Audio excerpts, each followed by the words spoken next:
Alhamdulillahilladzi arsala rasulahu bil huda wa dinil haq liyudhhirahu ala dini kulli walau karihal kafirun walau karihal musyrikun. Asyhadu an la ilaha illallah wahdahu la syarikalah wa asyhadu anna muhammadan abduhu wa rasuluhu ladzi la nabiyya ba'dah, amma ba'd.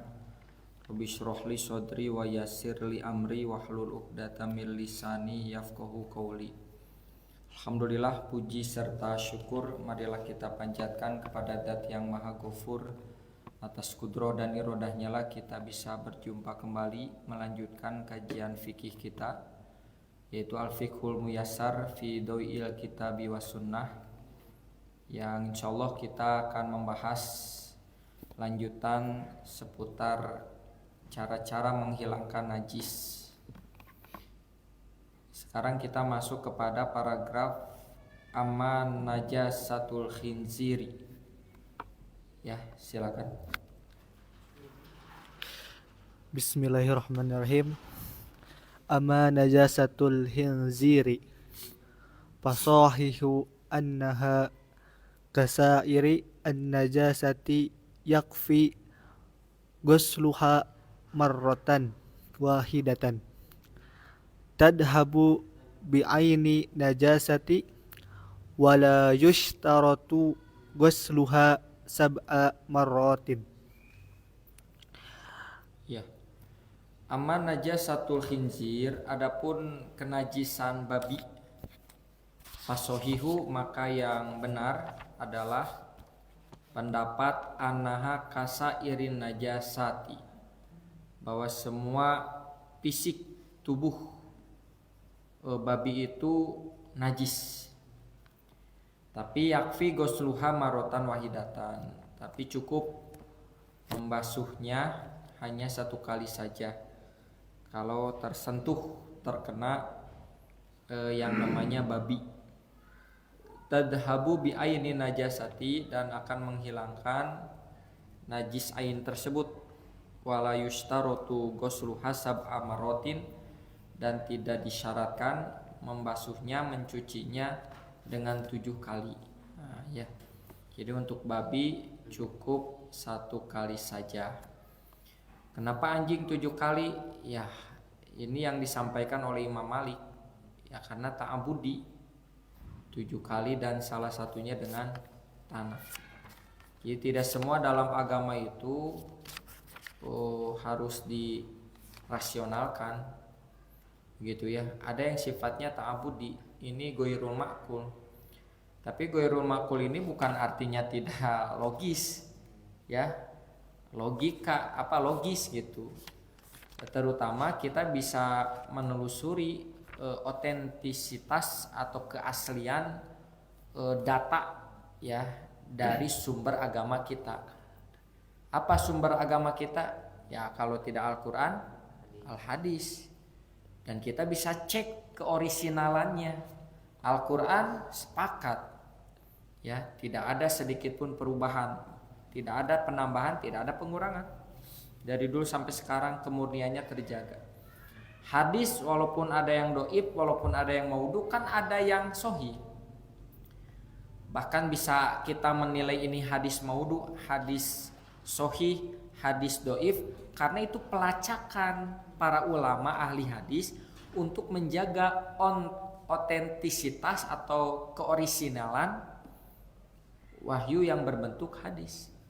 Jadi ini tentu ta'abudi, ya, jangan pakai logika. Nah, cenari anjing 7 kali, padahal babi leuwih najis tibatan anjing cenah gitu. Ya, ini mah wilayah syariat, ya. Lanjut.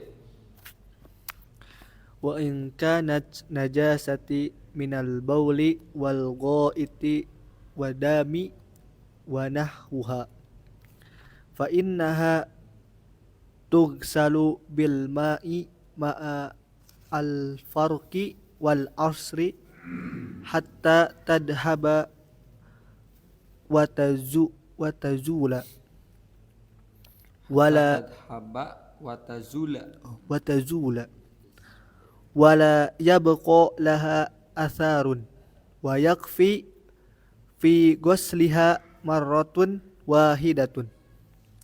Ya. Wa in kanatin najasatu minal bauli wal goiti wadami wahnauhiha, meskipun najis itu ya berasal dari kencing, buang air besar, darah dan semisalnya, fa innaha tugsalu bil ma'i, ya maka tetap dibasuh, dicuci dengan air, ma'al faroqi wal asri, dengan digosok dan dibilas, hatta tadhaba wa tazula, hingga hilang dampak atau asar-asar najisnya. Wala yabqa laha atharun, sehingga tidak tersisa pada najis itu bekas. Wa yakfi fi ghusliha marrotan wahidatan, dan cukup mencucinya, membasuhnya itu satu kali saja. Ya, walaupun masuk kategori ya ini mah kencingnya najisnya berbentuk kencing, buang air besar dan darah, tetap ya harus ada, kalau mengenai baju pakaian ya harus dibilas, tidak bisa dengan air begitu saja itu, karena untuk menjaga kebersihan dan kesucian. Ya, lanjut. Wa yakfi fi tathhiri bauli gulamil ladzi lam ya'kuli at-ta'ama an-nadhu wa huwa rasuhu bil ma'i liqaulihi sallallahu alaihi wasallam yagsilu min baulil jariyati wa yandahu min baulil gulami. Wal hadisu ummu qaisi binti muhsanin mutaqaddimu. Ya. Wa yakfi tathhiri baulil gulam alladzi lam ya'kuli ta'ama an-nadhu, dan cukup untuk membersihkan kencing bayi laki-laki yang belum mengkonsumsi makanan itu dengan an-nadhu, diperciki. Wa huwa rasyuhu bil ma'i, yaitu memercikannya dengan air. Di qauli sallallahu alaihi wasallam, berdasarkan sabda Nabi sallallahu alaihi wasallam, berarti yugsalu ya. Yugsalu min baulil jariyati, dicuci dari air kencing bayi perempuan. Jadi kalau punya bayi perempuan lalu pipisnya mengenai kita atau mengenai magicom, wah udah ya, kita dan magicomnya harus dicuci, nggak bisa hanya dibilas. Tapi kalau seandainya air kencingnya itu merupakan dari bayi laki-laki, selama dia belum mengkonsumsi makanan, hanya ASI saja, maka itu wayundohu min baulil gulam, diperciki. Ya cukup ya. Ya kalau mungkin konteks hari ini pakai tisu basah juga cukup kalau bayinya laki. Kalau bayinya perempuan tidak bisa dengan tisu basah ya. Itu mah harus kanebo sih kanatnya. Kanebonya agak basah. Jadi ya, selanjutnya Ama jildu maitati maqulatil lahmi fa innahu yutahharu bid-dibagi liqaulihi sallallahu alaihi wasallam ayyuma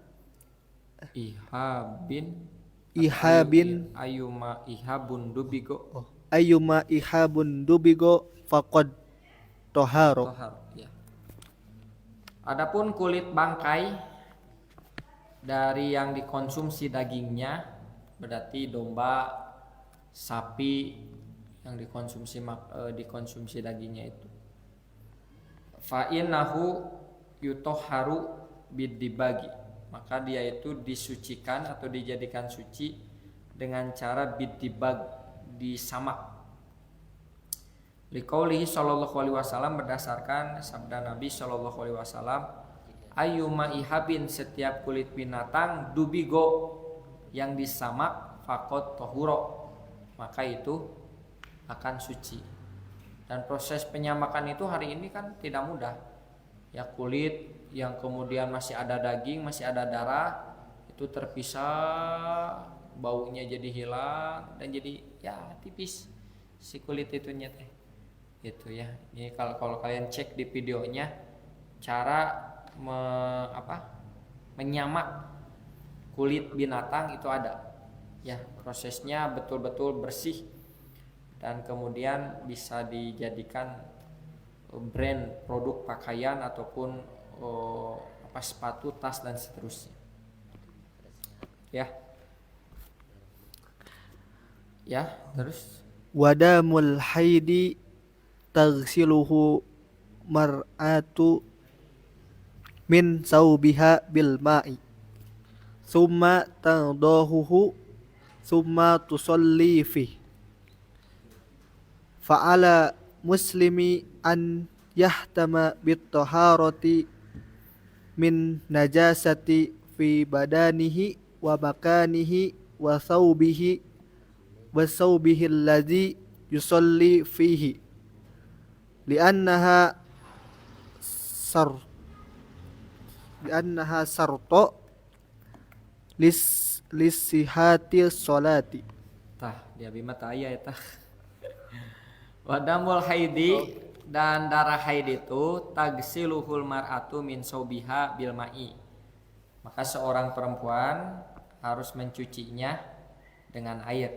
Ya, seorang perempuan mencuci pakaiannya dengan air, summa tunaddihuhu, ya kemudian dibasuh, ya digosok, summa tusolifi, kemudian dia sholat dengannya. Ya sama, harus digosok dulu, ya disikat kalau hari ini. Apalagi kalau darah haid itu kan menempelnya lumayan agak susah dihilangkannya. Jadi tidak bisa hanya dengan disirami air, harus digosok. Fa'alal muslimina an yahtamma bi taharati minan najasati fi badanihi wa makanihi wa saubihi alladhi yusolli fi li'annaha syartun li sihhati sholati. Maka wajib bagi kaum muslimin untuk memperhatikan bersuci, ya kesucian dari najis yang ada pada badannya, tempatnya, pakaiannya yang akan dia jadikan sholat, karena itu merupakan syarat sahnya sholat. Jadi bagaimana Islam mengajarkan kepada kita tentang arti berseka, tentang arti kebersihan, tentang arti yang namanya tadi terhindar dari noda-noda.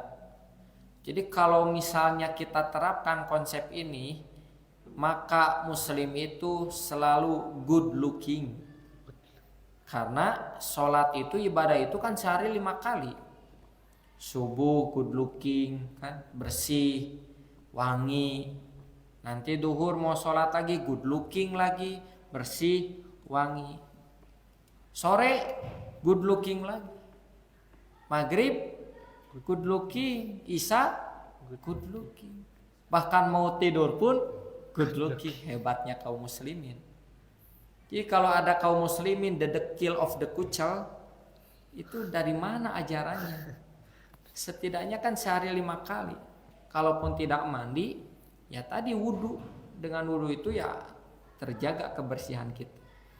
Apalagi Nabi kan, kalaulah tidak memberatkan atas umatku, aku akan perintahkan ya siwak sebelum berwudu. Nabi itu teh kalau tidak memberatkan kepada umatku. Dan beratnya cek orang teh. Sikat gigi teh orang kadang poho wae. Sehari seberapa kali sok mahasiswa? Sekali, 2 kali, 2 kali tuh, ya 2 kali ge mun teh hilap eta teh nya, itu mun teh kaboboan. Jadi ini menjadi satu pelajaran buat kita untuk memelihara kebersihan. Nah, kita masuk ke al-babul ashiru, ini bab yang ke-10. Ini tentang fil haidi wan nifas, tentang darah haid dan nifas. Enggak. Al-babu ashiru fil haidi wan nafasi wa fihi masailu. Al-haidu lugatan as-sayalanu wa sar'an damun tabi'atin wajibilatin yakhruju min Qori. qa'ri ar-rahimi fi awqatin ma'lumatin hala sihatin mar'ati min ghairi sababi wiladati. Ya, sekarang masuk bab haid dan nifas. Ini darah yang hanya ada di perempuan, laki-laki nggak bisa haid, nggak bisa nifas. Dan dua darah ini yang menyebabkan wanita libur melaksanakan ibadah yang wajib. Ya, laki-laki tidak bisa ingin libur karena nggak mungkin punya darah haid, nggak mungkin punya nifas.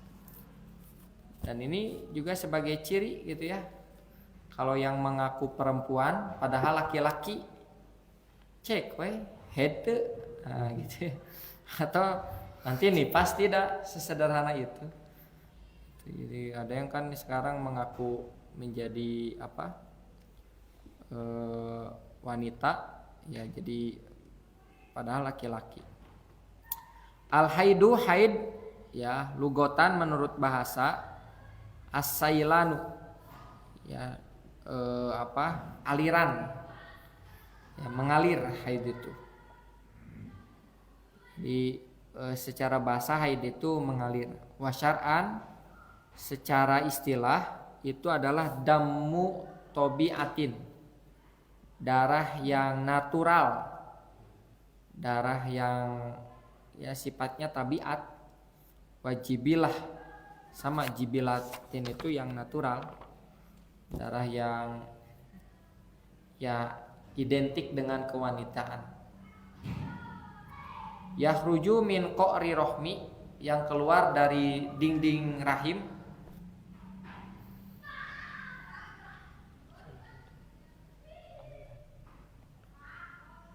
Ya, ini ada yang menyebutkan qa'ru itu bawah alas lantai.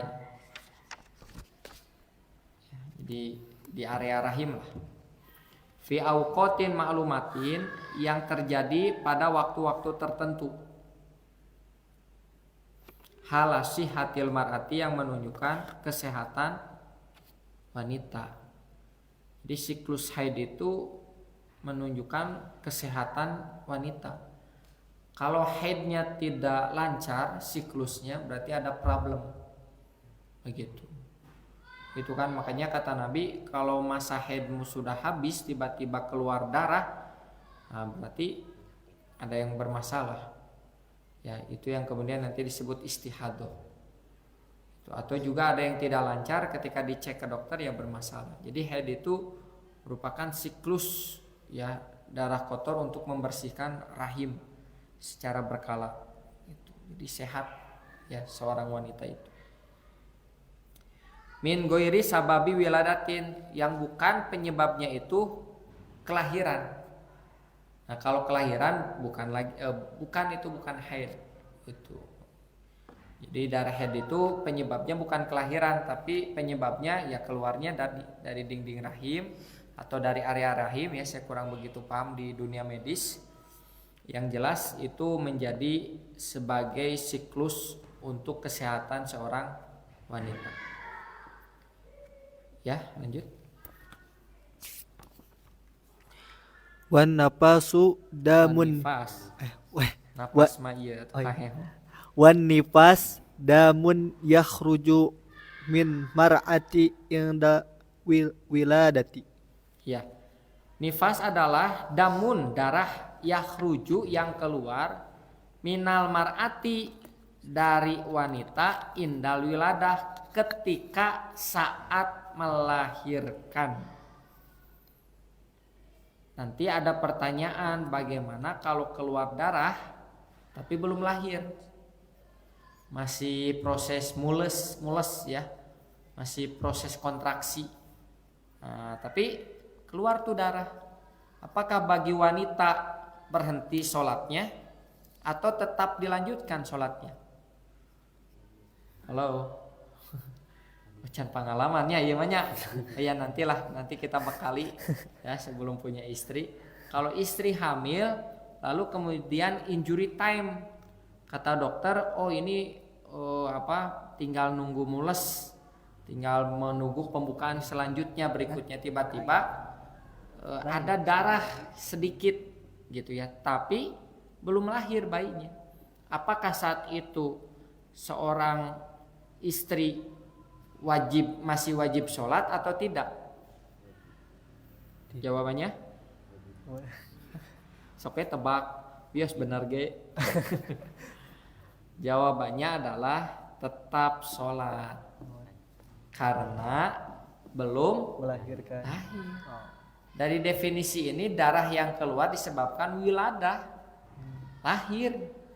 Kalau belum lahir ya berarti belum masuk dalam kategori nifas gitu ya. Jadi sekali lagi proses kelahiran,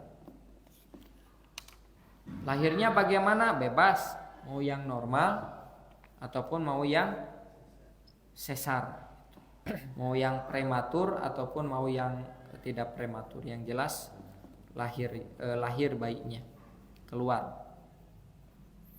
Bagaimana kalau seandainya bayinya meninggal di dalam? Kalau diprediksi atau oleh dokter diponis bahwa ini bayinya sudah meninggal di dalam, lalu dikatakan waktu itu meninggal di dalam kandungannya itu menjelang waktu duhur, apakah sholat bagi wanita ini? Tidak. Halo, sholat toh? Tidak. Ente, nah, Kan keguguran kan dikeluarkan kan. nah awas ya, ini bekal buat nanti ya. Tapi janganlah. Tapi nanti kalau ada yang bertanya atau ada kasus yang seperti ini, tetap sholat. Karena belum lahir. Gitu. Kan bisa dilahirkannya. Nah nanti dilahirkannya mah ke rumah sakit lah. Nanti akan ada ini. Semua dikekewuk terus, enggak, itu harus dikeluarkan tetap. Nah proses pengeluaran itu dari sanalah nanti hitungan nifasnya itu darah disebut nifas itu. Tapi kalau selama di dalam kandungan belum dikeluarkan tetap sholat. Tuh sholat bari membawa mayitnya. Nyata naon dah asal lagi terhirup kan itu. Awalnya pun kan tidak hidup gitu, kemudian hidup, kemudian kembali lagi tidak hidup. Nah, jadi ini juga kasus yang harus kita ketahui. Jadi bab istri teh kedah terang ya, bab istri ge naros nama ka pamegat gitu. Otak perlu gera menikah tehnya dikonsultasinya langsung gitu. Teu karagok gitu. Ayeuna ieu mahasiswa mau konsultasi ke teman mahasiswi kararagok pisan. Cek mahasiswa itu siapa kamu? Gitu. Ya udah kamu halalin sama aku. Nah, gitu. Biar nggak karagok gitu. Modus namanya. Modus namanya. Teknik, strategi. Teknik ancam. Ya, lanjut. Al-mas'alatul ula badayatun waqti haidi bidayatu waqti haidi wa nihayatuhu. Wa nihayatuhu berarti. La haido qabla tamami tis'i sinina li'annahu lam yasbutu fi wujudi limra'ati haidu qabla dzalika wa qad ruwiya an Aisyata radhiyallahu anha annaha qalat iza balagatil jariyatu tis'a sinina fahiya imra'atu. Ya, ini persoalan yang pertama ya. Walaupun ini untuk wanita harusnya ya. Tapi kita pun tetap harus tahu karena suka diminta fatwa. Suka ditanya. Bidayatu waqtil haidi, permulaan waktu haid wa nihayatuhu, dan juga akhirnya. Gitu. Jadi starting pointnya kapan haid itu dan endingnya kapan. La haido qabla tamami tis'isinin. Tidak ada haid sebelum genap berusia 9 tahun. Katanya biasanya kalau perempuan itu paling minimal haidnya usia 9 tahun. Paling cepat. Gitu ya. Tapi juga ada kasus ya. Ini dia memang unik gitu. Tapi memang 9 tahun standarnya. Jadi ada anak SD lah. Itu belum lulus mungkin kelas 5 lah atau kelas 4. Itu sudah haid. Ya. Tapi ada SMP ya ini sama perempuan belum haid. Gitu. Ketika saya punya murid ya yang satu SD, ketika salam dengan saya begini, lalu kemudian ada yang SMP salam pegang tangan gitu. Karena yang SD ini adalah wanita sejati. Karena sudah haid, disebut perempuan. Nah, yang belum haid bocil. Gitu. Bocah cilik. Gitu. Jadi kalau wanita itu lihat gitu, kalau kamu sudah haid, udah kamu adalah seorang wanita yang harus dijaga segala halnya. Ini anak SMP kelas 2 belum head misalnya, maaf kamu masih bocil. Ya, walaupun badanmu besar atau badanmu tinggi. Kemudian li'anahu lam yasbut fil wujudi, karena tidak terdapat secara pasti ya fil wujudi li imroati, keberadaan seorang perempuan haidin yang haid qabla dalika sebelum 9 tahun. Jadi secara kasuistik juga secara realitas nggak ada wanita haid usia 7 tahun. Usia 7 tahun mah tuh anak SD kelas 1-nya. Kelas 1 geus haid deui cing budak teh. Terus kelas 8 gitu. Tapi sekarang mulai percepatan kedewasaan seorang wanita itu ya. Ini faktornya mungkin faktor gadget, faktor ya teknologi. Tapi kadang dewasa secara biologis, tapi juga belum dewasa secara psikologis. Nah, yang secara biologis ini harus didewasakan secara psikologis. Gitu. Dia harus diketahui aturan-aturan Islam. Wa qad ruwiya an Aisyah radhiyallahu anha, dan sungguh diriwayatkan dari Aisyah radhiyallahu anha anha qalat, bahwasanya Aisyah berkata, idza balagotil jariyatu, bila wanita sudah mencapai, balagot itu mencapai, jariyatu wanita, anak perempuan boleh, tis'asinina 9 tahun, fahiya imro'atun, maka dia adalah seorang perempuan. Ya. Gitu. Kada ya mahasiswa nanti ada KKN, kemudian pengabdian ke anak SD gitu. Ada kelas 3, kelas 2 misalnya, kelas 3 lah ya, berarti kelas 9 tahun itu berarti kelas 3 kan? Kelas 3. Aya nu lucu dicuit, ini lucu gitu.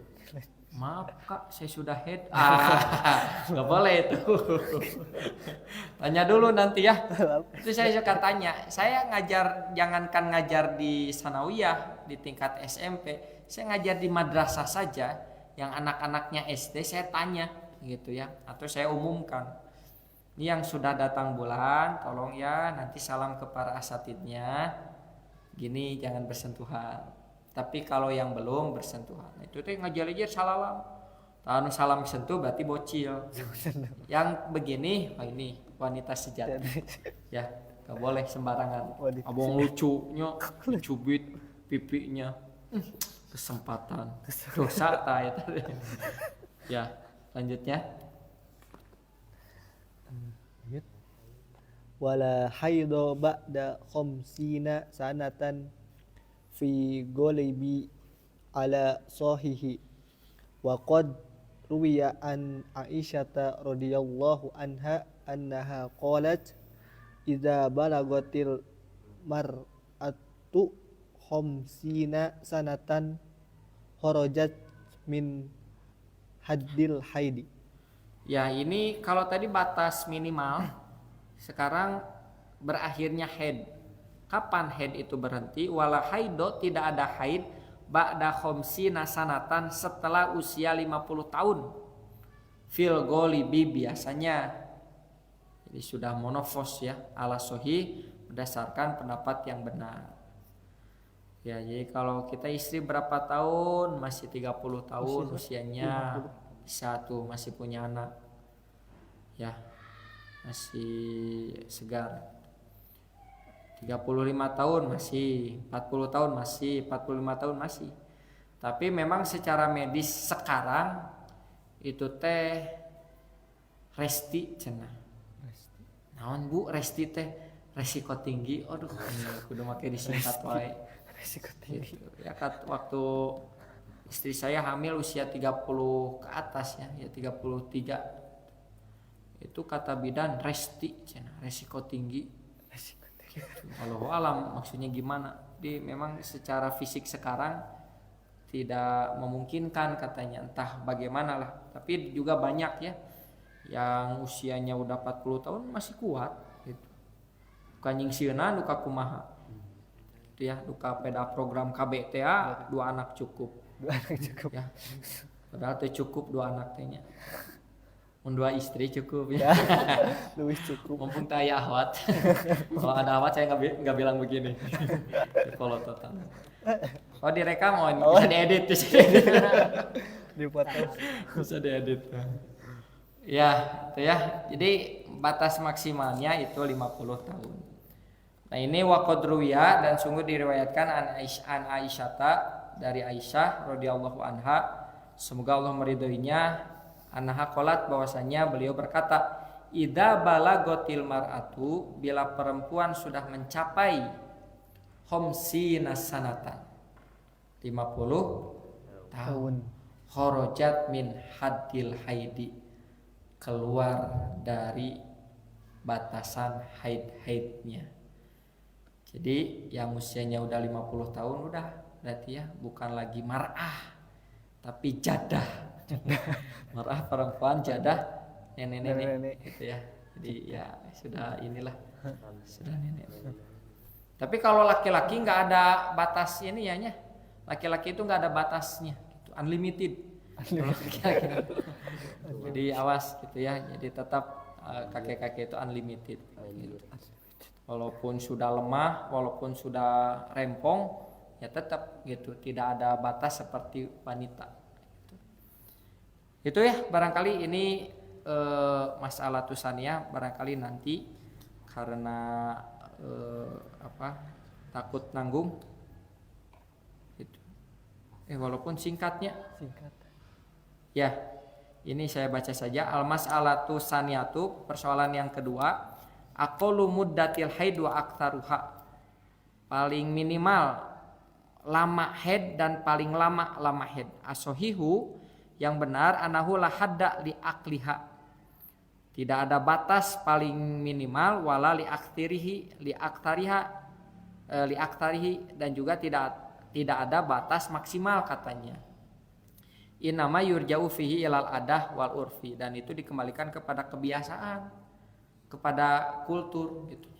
Jadi kalau wanita ini biasanya paling cepat berapa, kalau ini biasanya paling lama berapa. Tapi kalau haid biasanya nggak lebih dari 2 minggu secara medis. Kalau lebih dari 2 minggu itu istihado gitu. Itu paling lama, paling cepatnya beragam. Kalau paling lamanya sama. Itu ya, saya harus siap-siap wudu dulu karena batal. Aku qouli hadza wa astaghfirullah li wa lakum. Wassalamualaikum warahmatullahi wabarakatuh.